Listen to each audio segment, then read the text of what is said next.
Success Insight shares the stories of the people with passion and drive who make things happen in the world. Here's your host, Howard Fox. Hello, everybody, and welcome to another episode of the Success Insight podcast. Our guest today is Mark Terrell. Mark is the owner of First Class Coaching Solutions and the founder of the Reluctant Leader Academy. After running a successful family business for over 25 years, Mark now helps owner-managed and family businesses make the most of their strengths through greater understanding and cooperation. Mark is also an avid blogger and podcaster. That is how we met. And he hosts the Reluctant Leader podcast. Mark, welcome to the Success Insight podcast. Hello, Howard. Thank you for that lovely intro. Very nice. Thank you. My pleasure. And I do believe you are my first podcast guest who is actually a fellow podcaster. So that's pretty exciting. So I'm probably going to ask you for some feedback after everything is said and done and you're fully published. No pressures here. Mark, what an interesting background. Now, you were a business owner, a family business for over 25 years. So take us in the time we have together through this journey from business owner now to coach, consultant, podcaster. My story is that when I was due to leave school, about a year or so before that, my father had started a retail business, a convenience store business. And I was in a bit of a dilemma at the time. I could either stay on at school and do what was the A levels at the time, or I could join the family business. And my dad, being quite persuasive, persuaded me that the best thing to do was to leave school and join the family business. That sounds kind of familiar. Yes. Yeah. So I was sort of dragged kicking and screaming into the family business, which was quite a new business, but it was fast growing and it was quite exciting when I joined it. And I had been working in it during school holidays and things like that. So I knew what I was getting into. So yes, so I joined that family business, and over time I took on more responsibility, which is typically what happens, obviously, to a point where ultimately I became the leader of the business when my dad moved to run a video rental business, which you believe at the time, which obviously isn't really about anymore. But at the time, that was growing very, very fast. So he spent all his time doing that, left me to run the retail business. I really didn't have any real training. And that's where the reluctant leader sort of concept came from. When that business was ultimately sold, I didn't know quite what I was going to do because the business wasn't really for sale, but we had an offer from a retail business that wanted to buy the shop that I was running at the time. So I had to find something to do. So I sort of found my way into firstly doing general consultancy coaching. Then I sort of did more around family businesses because that was a bit around my background, obviously. And then the reluctant leader thing came about just one day I was talking to a guy that I do a lot of sort of graphics work with, and the concept sort of came into our conversation about the reluctant leader thing. And he said, well, why don't we just develop that? And the first thing we decided to do was actually a podcast. That was a quick, obviously, a shortened version of basically how I ended up here today.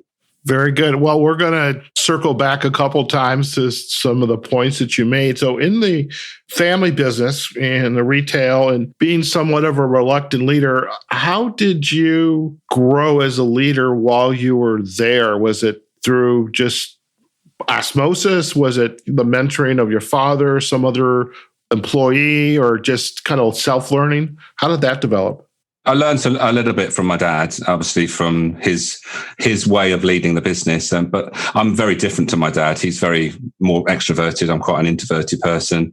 And so it's difficult to actually replicate someone that is different from you. But as far as skills go, he was my mentor, I suppose you could say, initially. Learned a lot from my dad, but as he became busier, I really had to sort of find my own way, which is, again, typical of what happens, and work out which is my style. And when you're working out your own style sometimes without really anybody sort of giving you any feedback, it feels a bit uncomfortable. I don't know whether in the US you have the same concept, but we talk about winging it, which is basically just on the seat of your pants sort of job and getting some success, but maybe doing better if you really knew exactly what you should be doing as opposed to just trying your best as such. When I was in the commercial or the job world, when I had a job, I would take during the occasional training programs, the Myers-Briggs, the MBTI, There was another tool called Social Styles, and there's probably a couple other personality instruments. And I remember those instruments were very insightful. It's like, oh, wow, so that's me. And the issue looking back is those were merely just training programs which stated, here's who you are. These are some things you ought to know. This is some of your challenges you're having. But then no real coaching went into help you understand, well, if I'm an introvert, and by the way, I'm very much an introvert. This podcasting is probably the exact opposite. Here you and I are both introverts and we're running podcasts. How cool is that? And it wasn't until I got into coaching that I realized a lot of the problems I would have as a team player, because I was never really a manager or supervisor or leader per se, but I was a team player. But all the issues that I had, I always thought, well, why are these always repeating? Why is the same issue repeating time after time? And then it wasn't until I got into coaching I realized I'm the problem. I'm wanting everybody to be like me rather than trying to understand the other person, and how do we communicate, share, and then adapt. And so I think it's interesting as you got a lot of your guidance, your mentoring from your dad, but you had a different personality style. And in learning about that, when did this inclination and again, this reluctant leader and desire to go into coaching, consulting, how did that evolve for you? That's a good question, actually. What happened was that going through selling the business, I realized that I was well out of my comfort zone. And you know why sometimes things just happen out of the blue and you think, actually, this is probably meant to happen. I went to a meetup event. Now, I know meetups are worldwide, and they started in New York, didn't they? And there was 4 coaches there. And one of them that stood out for me was somebody that had not that long ago sold a business. So straight away, I thought, well, she's going to empathize with what I'm going through. And why I organized a one-to-one with her, and lo and behold, started working with her during that transition from being a business owner to what's next. And she was very helpful, and it was a great time. And I sort of leaned on her a lot. But when it came to the end of that relationship, when the business was being sold and what I was going to do next, she was the one that suggested that, actually, Mark, why don't you do what I do? And I said, well, what do you mean? How can I do what you do? He said, well, you've got all this experience, and all you've got to do is just find your audience and find the sort of people that you want to work with, because you've got all this experience. And I know the sort of person you are. I think you'd be a great coach. Before then, I didn't really think about it, to be honest. And when she said it, obviously gets you thinking. And the question mark then is, okay, so who can I help? And then I made the classic mistake of just calling myself a consultant. And what does that mean to anybody? And then I refined what I did. As I mentioned earlier, I became a family business coach. And then ultimately now I do more leadership work around the reluctant leader concept. So that's how I got into coaching, was because I was sort of nudged into it by somebody that saw some potential, I guess. It's funny, you and I have different yet some very similar paths. I was getting some acupuncture treatments, and they also had massage therapy at an office. I was using my healthcare benefits. We have to pay for our healthcare here, but that's the problem. But I didn't. We won't get into that. Yeah. I wish we had your system, but let's not get into that.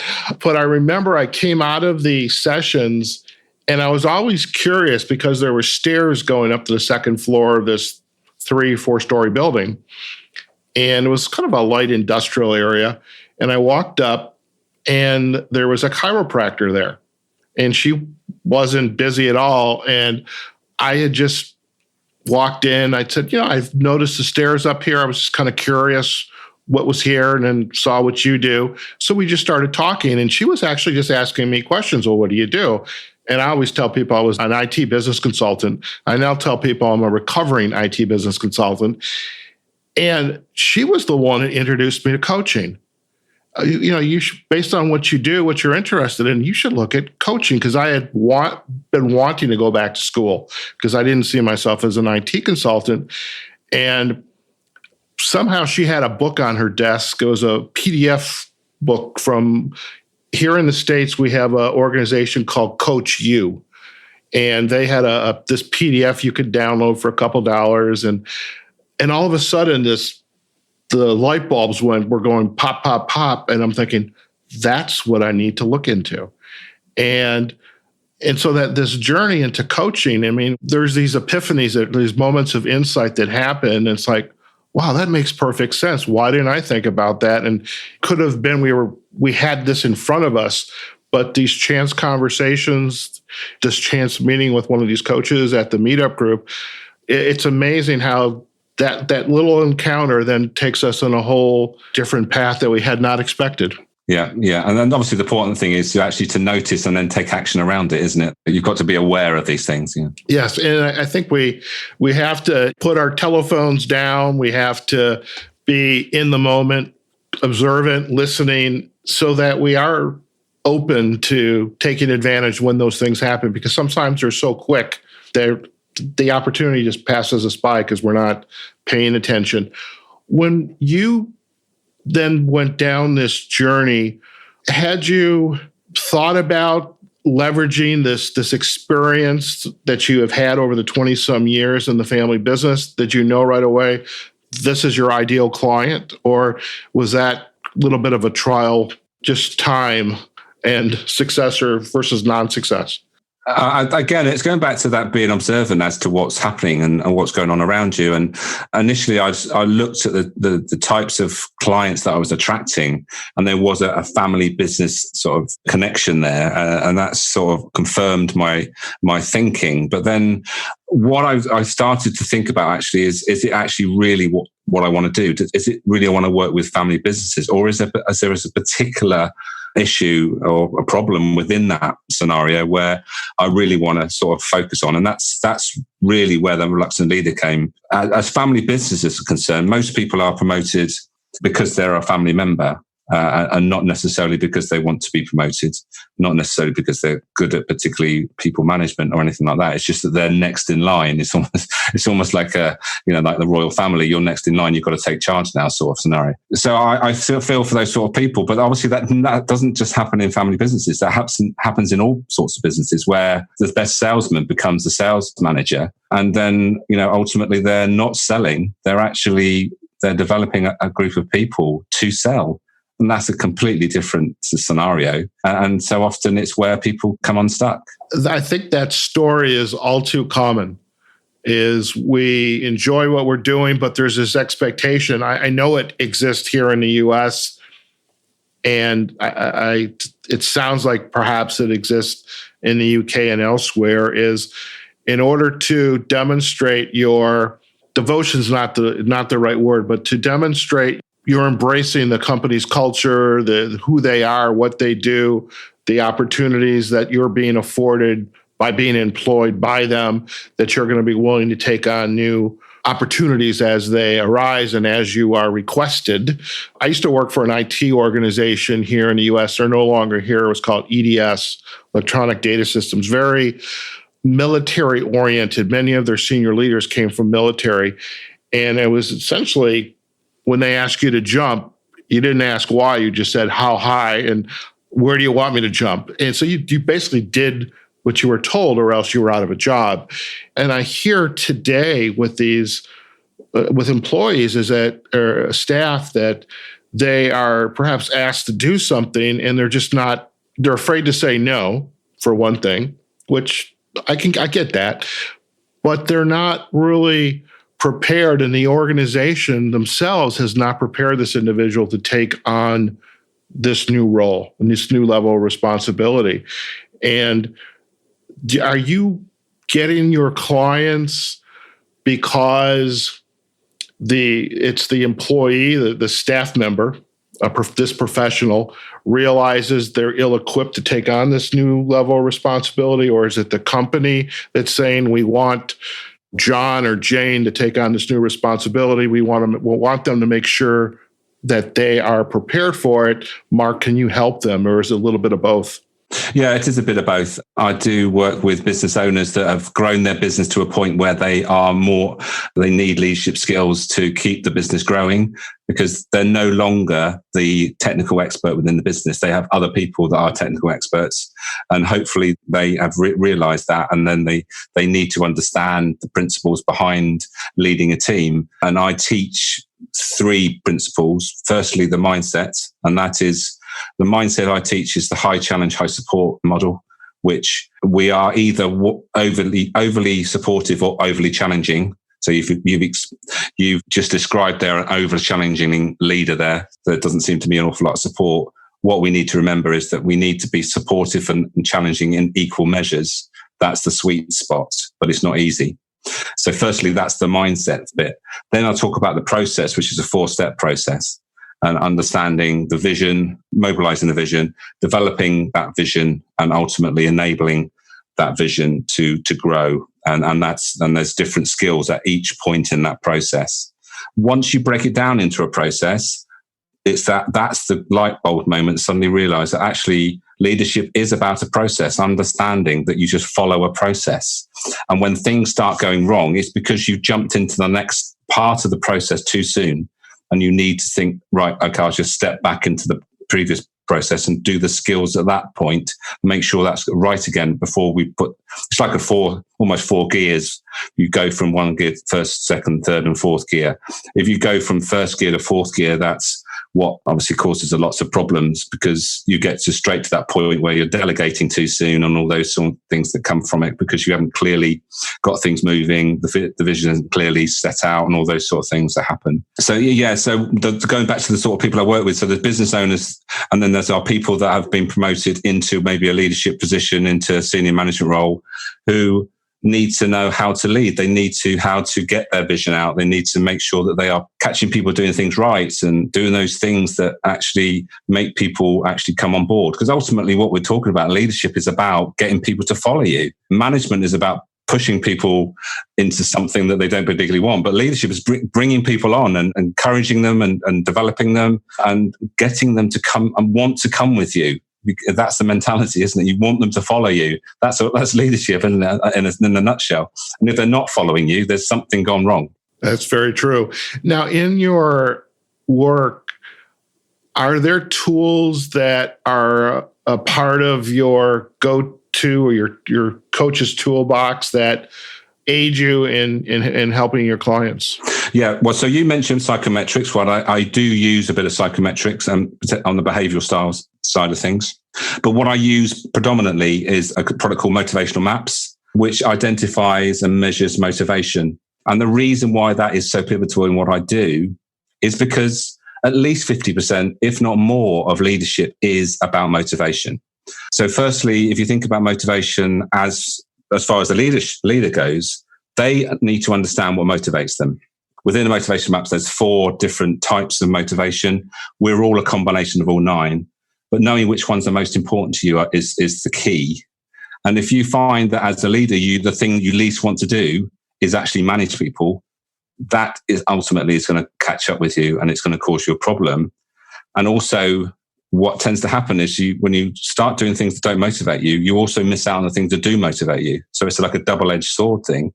And ultimately you become demotivated, unproductive, basically in a good place. And what that does is that you become the least motivated person in the team. And how are you ever going to lead a team when you're the least motivated person?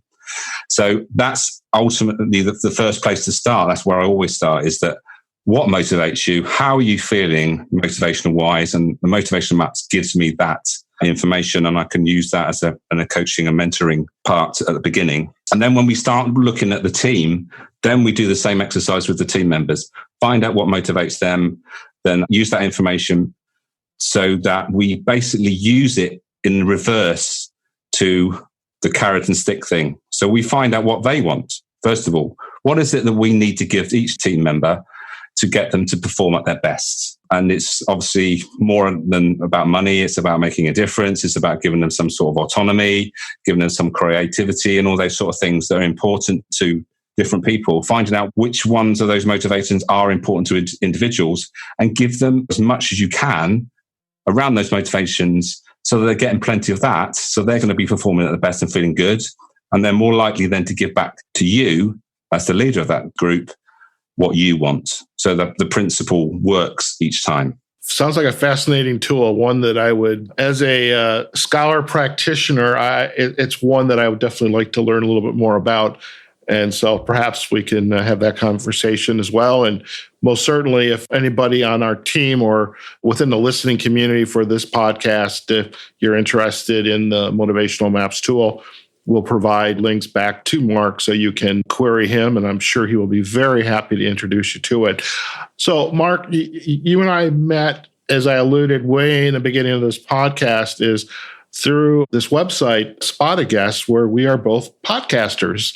And I am really curious how you embarked on this journey of becoming a podcaster. Right. Well, interestingly, I was just talking about motivation, and one of my top motivator is what we call the creator motivator. So I am motivated to innovate and bring new things in.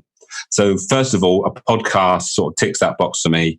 Okay, it's not like groundbreaking, but for me, it was something new I'd never done before. I could see the potential in it. And also it helps to get a message out there. So it's obviously a marketing tool as well, and which is something that I needed. So that was something that the idea came about, and straight away it sort of pricked my interest because it's in line with my motivators. Being creative. One of the other motivations that are strong is the expert motivator. So my podcast is guest-based like yours. So I invite people that have an expertise and interview them. What kind of expertise? Anything really that can help a leader in their leadership position. So it goes from physical fitness, mental fitness, practical stuff about how you get things done, all those sort of things. They've got 48 different topics. So we talk about a topic each episode.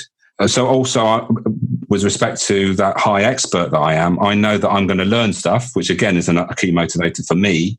And also I'm going to share knowledge to my audience. So I'm teaching in respect that I'm getting information out to someone that knows their stuff.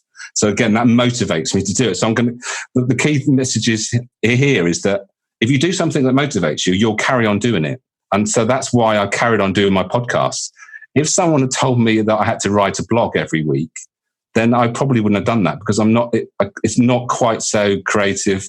It's not quite the same thing. So it's finding something that really motivates you and you're more likely to do it. So, Mark, I have to ask you this question. Do you drink? No, not really. I socially, I drink.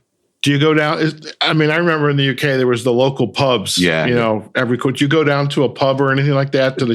Now and again. Unfortunately, they seem to be closing quite rapidly because people are doing less of that. But so, yes, there's still plenty of pubs in most towns and villages. Okay, so here's an idea.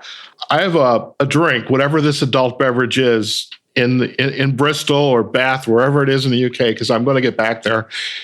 And I will almost bet that I probably share 3, if not 4, of the motivators that you have. I'm sure you do actually. And then the funny thing is, Howard, is that I attract the clients that have the motivations are quite close to mine as well. It's a weird thing because they obviously do a motivational map, and I look at and it's weird how we attract like people.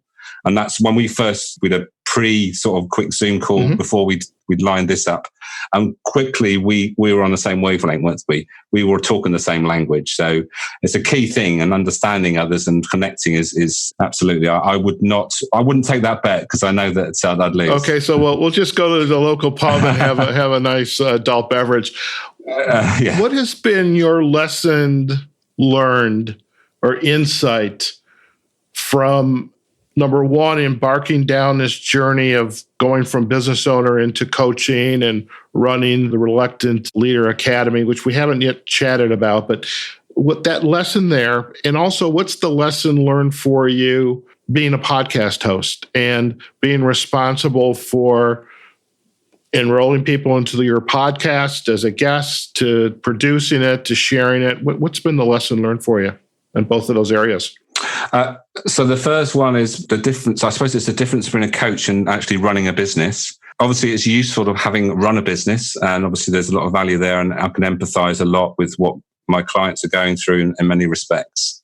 But also it gives you that privileged position of actually being a sounding board and realizing that these people they're trying their best. I'm not there to judge them. I'm giving them as much as, coaches aren't really given advice as such, but I'm guiding them and mentoring them at different times because I know they want to do the best. If there's the biggest lesson I learned from what I was doing when I was running my business, that the thing that I should have done far more was to reach out to others. I should have networked and in all sort of respect, just to meet people that could help me or I could help them on all those things. I think networking is a key skill that I do lots of now that I didn't do any of in my retail business. And that's something that I know would have been such a big benefit. So I encourage, I obviously teach those skills I mentioned, but also I encourage all the people I coach is to get out, meet people, learn from people and never stop learning. And you never know who you're going to meet.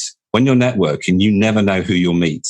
It's like you don't know what's on offer until you meet somebody that's offering something that you want. Sometimes you bury your head in the sand and then you suddenly meet someone that actually has got the answer to your problem. So imagine that. Yeah. So that's the biggest learning with respect from running a business to being a coach, I think. And then the other one was around the podcasting. Podcasting. So what have I learned? Well, I learn, as I mentioned, something from all my guests. I think that's a great thing, and I get some great feedback. And whenever, again, I use it with my clients, if there's an issue that comes up I don't really coach, I point them to one of my podcast episodes to say, listen to that. And it also, what it's done is given me a stronger connection to those people that most of the people that I've been on my podcast are already in my network. But it's given me a closer connection to them. Certain things have come out that would never have happened if they hadn't come on the podcast, just from a conversation or whatever it was. So it just opens up those opportunities you don't really think about. It's a difficult one to put your actual finger on, but it's something that I enjoy doing. It's something that people appreciate, and I get some great feedback from. You just want to develop the idea and just keep moving it forward to the next level, which I don't know what that is yet, but my Series 5 is in the planning stage and we'll see what happens then. Sounds fantastic to me. And now I am curious to see, you're going into Series 5. So is each series like 10 or 12 podcasts? Yes, they're 12. Okay. 12 at a time. Okay. I do it like that. So one of the top tips I got from a podcaster that had been doing it for a few years and had 40 odd in the bank. And he said, Mark, give yourself a break by not committing to it every week. He said, do it either in like a series format or something. I said, okay, I'll take that on board. And so that's what I did. So the first series was 12 and I've just stuck to 12 each time now. So I just feel, I've got a Trello board and I just book them in and then set the dates and use it that way. And then I sort of control it from there. And once they're done, I think to myself, right, what do I want to do the next series? So 1 and 2 were very similar. And then I moved on.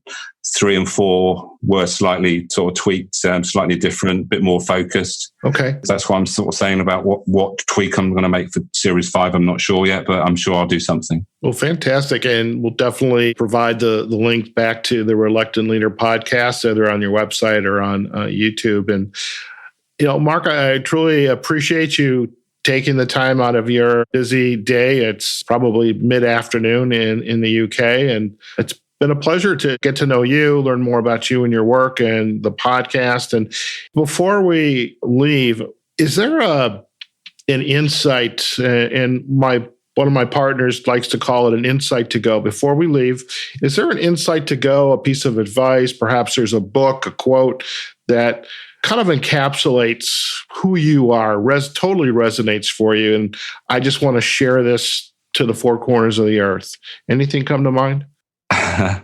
That's a great question. I think I'm going to stick with the sort of the motivational thing. I think if you understand what motivates you and what motivates you that works, it does make a massive difference in the way that you can actually work together.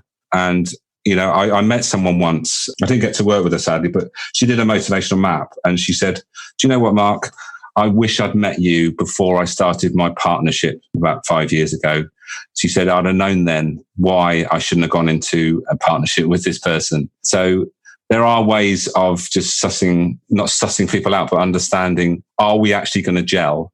And also with respect to your relationships, even your home relationships, we clearly are all different. And if you understand different motivations, you can help one another better. So I think that's my message in most instances, is to understand people better, even on a motivational level or on a psychometric level, which we also covered earlier. Fantastic. And thank you for that insight to go.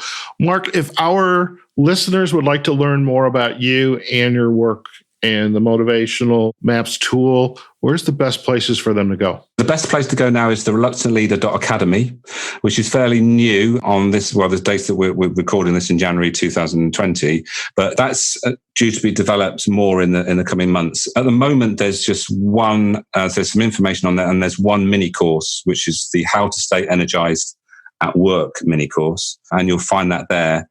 So I just want to give an offer to your listeners. If you're interested, that mini course actually includes a motivational map. It's priced at £99, but if you use the code FRIENDS, which is obviously friends, then you'll get that at half price.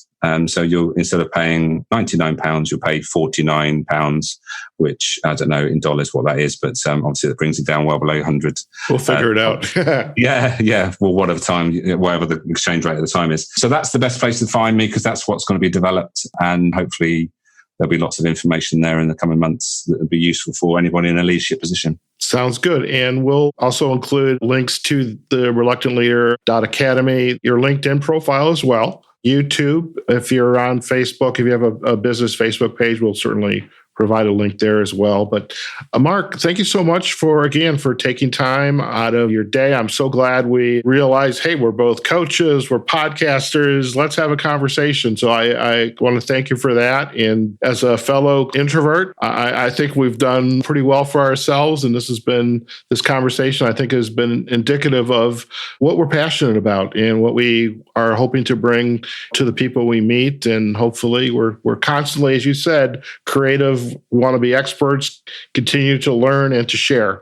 And that's what this is all about. Thank you, Howard. It's been a great pleasure. And I look forward to sharing that beer with you when you're in the UK next. You've got it. Okay, folks, we have been chatting with Mark Terrell. He is the owner of the First Class Coaching Solutions and the founder of the Reluctant Leader Academy. Do check him out on his website, thereluctantleader.academy, and we'll also provide the links back to his podcast as well, the Reluctant Leader Podcast. And also do take advantage of his special offer for his short course and the Motivational Maps tool. As a coach, consultant, mentor, recovering IT business consultant, I have to tell you, this conversation resonated for me on multiple levels. And it's always a great time to talk with and chat with someone who's deeply passionate about making a difference in the world. So we hope you enjoyed this conversation as well. And do check us out on the successinsightpodcast.com. We're on Facebook, LinkedIn, Twitter, and the successinsightpodcast.com webpage as well. Let us know what you think of this episode and any other episode as well. And do follow us there too. So wherever you are, whatever you're doing, go out there, have a phenomenal day, and we'll see you on the next episode of the Success Insight Podcast. Take care now. Success Insight is a production of Fox Coaching and First Story Strategies. Find us online, successinsightpodcast.com.